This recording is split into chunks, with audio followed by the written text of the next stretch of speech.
Bismillahirrahmanirrahim. Assalamualaikum warahmatullahi wabarakatuh.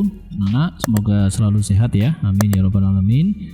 Kali ini jumpa lagi dengan saya. Kita akan membahas tentang persiapan PAS untuk soal-soal yang berhubungan dengan materi perubahan fisika, perubahan kimia, kemudian sifat fisika dan sifat kimia. Kita langsung di soal yang pertama ya. Perhatikan peristiwa perubahan pada benda berikut. 1. Memasak beras menjadi nasi. 2. Lilin dipanaskan akan meleleh. 3. Kertas yang dibakar menjadi abu. 4. Kayu yang dibuat menjadi meja. Berdasarkan pilihan di atas yang termasuk contoh perubahan fisika, ingat ya, yang ditanya adalah perubahan fisika, ditunjukkan oleh nomor. Nah, berikut ini sudah Ustaz berikan materinya. Perubahan fisika itu perubahan yang hanya mengubah bentuknya saja ya, mengubah bentuk atau fasa tanpa mengubah struktur dari zatnya. Sedangkan perubahan kimia itu adalah perubahan yang menghasilkan zat baru. Ingat ya, di sini ada kata-kata zat baru karena mengubah komposisi atau struktur zat yang diubahnya. Biasanya ciri perubahannya adalah adanya zat baru yang terbentuk, kemudian terjadi endapan, adanya sisa karbon atau abu ya, hasil pembakaran, dan terjadi perubahan suhu atau adanya gelembung-gelembung gas begitu. Sekarang kita akan cari mana yang perubahan fisika, mana yang perubahan kimia. Memasak beras menjadi nasi. Nasi ini adalah zat baru yang tidak bisa kembali lagi ke beras. Ya, kalau kalian coba misalnya ada nasi dikeringkan menjadi karak gitu ya, itu pun juga tidak bisa lagi menjadi beras, sehingga memasak beras menjadi nasi itu adalah kimia. Cara cepatnya untuk memahami perubahan kimia ini adalah proses pemasakan, proses pembakaran itu sudah masuk ke dalam kimia. Nah, berbeda untuk yang nomor 2 ya, lilin dipanaskan akan meleleh. Ini yang dipanaskan adalah lilinnya, bukan sumbu lilin. Kalau di soal sumbu lilin itu maka perubahan kimia, karena sumbu lilin akan menjadi hitam atau ada abunya ya. Tapi yang diberikan di soal ini adalah lilinnya kalau dipanaskan akan meleleh ya.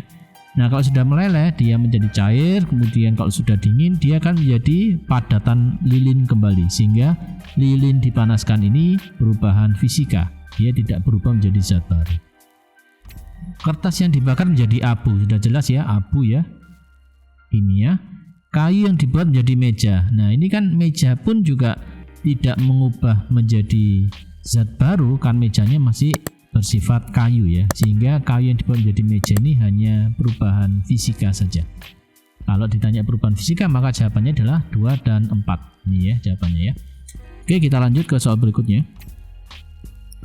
Berikut ini yang termasuk ciri-ciri perubahan kimia kecuali. Jadi kalau di soal kecuali maka kalian garis dulu atau kalian highlight ya, sampai lupa. Nah, perubahan kimia ini ada materinya, perubahan yang menghasilkan zat baru tadi ya, karena mengubah komposisi atau struktur zat yang diubahnya. Jadi perubahannya adalah zat baru terbentuk, terjadi endapan, adanya gas atau gelembung gas dan sisa karbon atau abu hasil pembakaran, serta terjadi perubahan suhu. Nah, di sini kita akan jawab ciri-ciri perubahan kimia. Perubahan suhu termasuk, terbentuk gas juga termasuk. Penguapan ini adalah perubahan wujud ya, perubahan wujud. Misalnya kita mendidihkan air, kemudian kita tutup, maka ada uapnya naik ke tutup panci, kemudian dia mengembun menjadi air lagi, berarti kan dia balik lagi, tidak terbentuk zat baru ya. Nah, yang D terbentuk zat baru ini termasuk kimia. Maka kalau ditanya kecuali, maka jawabannya adalah yang C ini perubahan fisika. Oke, kita lanjut. Nah, sekarang kita akan lanjut ke soal nomor 3. Emas memiliki sifat-sifat berikut. Mempunyai titik lebur, mempunyai titik didih, tidak mudah korosi atau berkarat, memiliki daya hantar panas 317. Pernyataan di atas yang termasuk sifat kimia. Oke ya, kita yang diminta soal adalah sifat kimia. Hati-hati. Nah, sifat kimia di sini itu beberapa sifat kimia terdapat dalam suatu benda itu biasanya warnanya berubah, perubahan suhu, terjadinya gas, berkarat, mengandung racun ya.